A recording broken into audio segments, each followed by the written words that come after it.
بسم اللہ الرحمن الرحیم۔ شروع اللہ کے نام سے جو بڑا مہربان نہایت رحم والا ہے۔ آج کی ویڈیو میں ہم حضرت محمد صلی اللہ علیہ وسلم کی نبوت سے پہلے کی اجمالی سیرت کے بارے میں بات کریں گے۔ حضرت محمد صلی اللہ علیہ وسلم کی نبوت سے پہلے کی زندگی ایک مثالی اور پاکیزہ کردار کی حامل تھی۔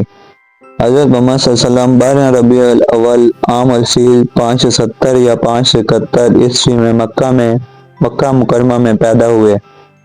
آپ کا تعلق قریش کے معزز قبیلے بنو ہاشم سے تھا، جو عرب میں نہایت معزز و محترم قبیلہ سمجھا جاتا تھا۔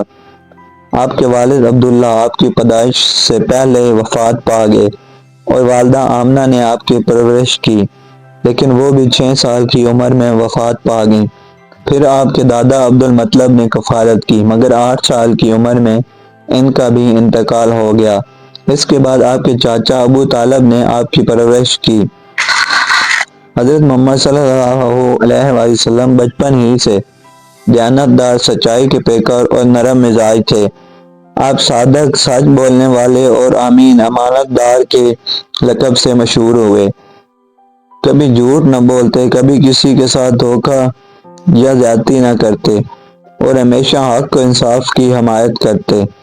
9 عمری میں آپ بکریاں چرایا کرتے تھے، جیسا کہ زمانے میں عرب میں یہ عام تھا۔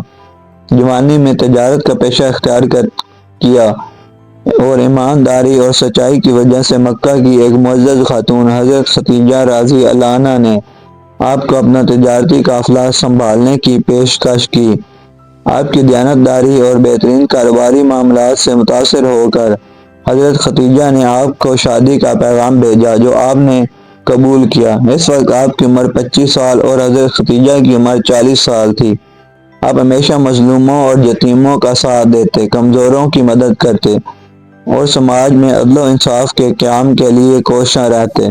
جب مکہ میں حلف الفضول نامی ایک معاہدہ ہوا، جس کا مقصد کمزوروں کو ظالموں سے بچانا تھا، تو آپ بھی اس میں شریک ہوئے۔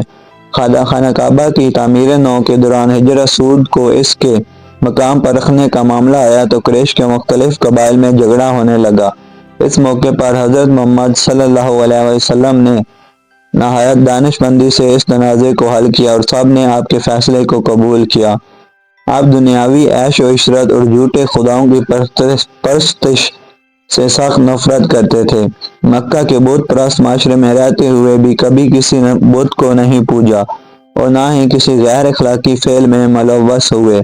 آپ عبادت اور غور و فکر کے لیے اکثر مکہ کے قریب غار حرا میں جایا کرتے تھے، جہاں آپ کئی دن اللہ کی یاد میں مصروف رہتے تھے۔ اسی غور و فکر اور عبادت کے نتیجے میں آپ کو 40 سال کی عمر میں نبوت عطا کی گئی۔ نبوت سے پہلے کا یہ دور اس بات کا واضح ثبوت ہے کہ حضرت محمد صلی اللہ علیہ وآلہ وسلم کی زندگی انتہائی پاکیزہ، امانت دارانہ اور اعلیٰ اخلاقی اصولوں پر مبنی تھی۔ یہی اوصاف بعد میں آپ صلی اللہ علیہ وسلم کی نبوت کے پیغام کو لوگوں کے لیے مزید قابل قبول بناتے رہے۔ نبی کریم صلی اللہ علیہ وسلم کا وجود ان تمام خوبیوں اور کمالات کا جامعہ تھا، جو متفرق طور پر لوگوں کے مختلف طبقات میں پائے جاتے ہیں۔ آپ صلی اللہ علیہ وسلم اصابت فکر، دور بینی اور حق پسندی کا بلند مینار تھے۔ آپ صلی اللہ علیہ وسلم کو حسن فراست، پختگی فکر اور رسیلہ اور مقصد کی درستگی سے حیض وافر عطا ہوا تھا۔ آپ صلی اللہ علیہ وسلم اپنی طویل خاموشی سے مسلسل غور و خوض، دائمی تفکر اور حق کی تردید میں مدد لیتے تھے۔ آپ صلی اللہ علیہ وسلم نے اپنی شاداب عقل اور روشن فطرت سے زندگی کے صحیفے، لوگوں کے معاملات اور جماعتوں کے احوال کا مطالعہ کیا اور جن خرافات میں یہ سب لت پت تھیں، ان سے سخت بیزاری محسوس کی۔ چنانچہ آپ صلی اللہ علیہ وسلم نے ان سب سے دامن کش رہتے ہوئے پوری بصیرت کے ساتھ لوگوں کے درمیان زندگی کا سفر طے کیا، یعنی لوگوں کا جو کام اچھا ہوتا اس میں شرکت فرماتے، ورنہ اپنی مقررہ تنہائی کی طرف پلٹ جاتے۔ چنانچہ آپ صلی اللہ علیہ وسلم نے شراب کو کبھی منہ نہ لگایا، آستانوں کا ذبیحہ نہ کھایا اور بتوں کے لیے منائے جانے والے تہوار اور میلوں ٹھیلوں میں کبھی شرکت نہ کی۔ آپ صلی اللہ علیہ وسلم کو شروع ہی سے ان باطل معبودوں سے اتنی نفرت تھی کہ ان سے بڑھ کر آپ کی نظر میں کوئی چیز مبغوض نہ تھی، حتیٰ کہ لات و عزی کی قسم سننا بھی آپ کو گوارا نہ تھا۔ اس میں شبہ نہیں کہ تقدیر نے آپ پر حفاظت کا سایہ ڈال رکھا تھا، چنانچہ آپ بعض دنیاوی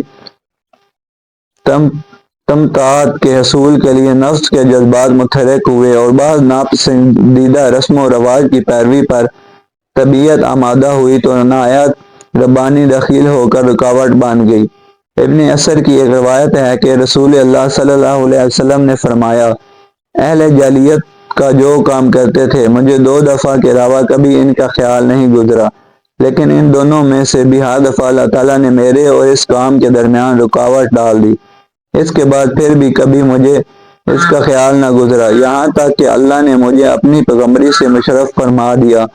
ہوا یہ کہ جو لڑکا بالائی مکہ میں میرے ساتھ بکریاں چرایا کرتا تھا، اس سے ایک رات میں نے کہا، کیوں نہ تم میری بکریاں دیکھو اور میں مکہ جا کر دوسرے جوانوں کی طرح وہاں کی شبانہ قصہ گوئی کی محفل میں شرکت کر لوں۔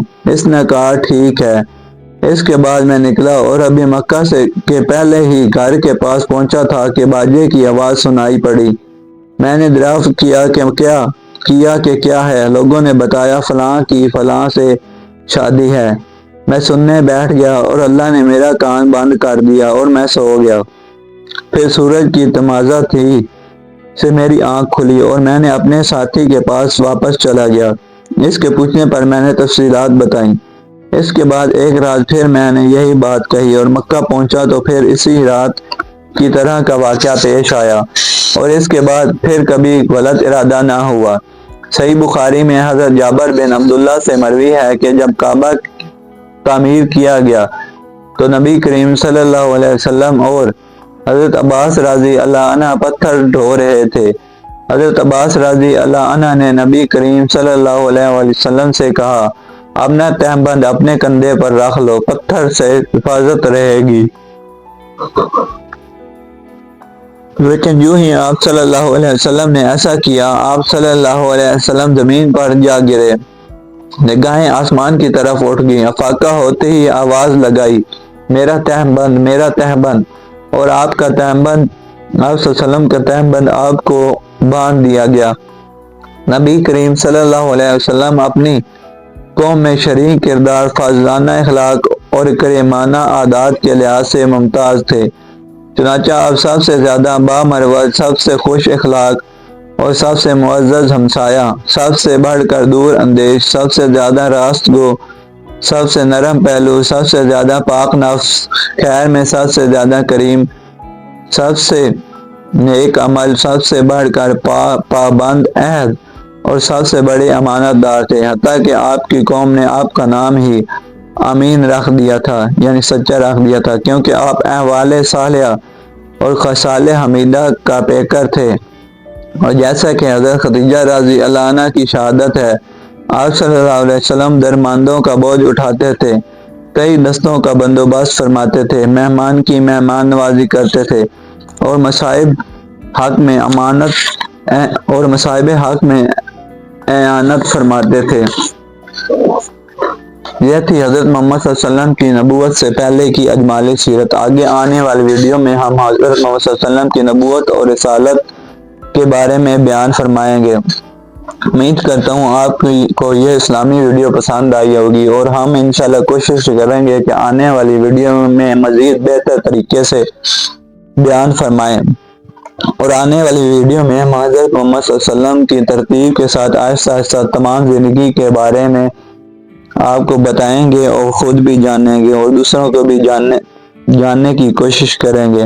میں امید کرتا ہوں آپ کو یہ اسلامی ویڈیو پسند آئی ہوگی، اور آنے والی ویڈیو میں ہم اور بہتر مواد اور بہتر اسلامی باتوں کا ذکر کرنے کی کوشش کریں گے۔ اگر آپ کو یہ ویڈیو پسند آئی ہو تو اس کو لائک کریں، سبسکرائب کریں اور دوسرے لوگوں تک پہنچائیں۔ آپ کے لائک اور سبسکرائب اور شیئر کرنے سے یہ مزید لوگوں تک جائے گی اور لوگوں کو اسلام کے بارے جاننے میں اور زیادہ بہتری ہوگی۔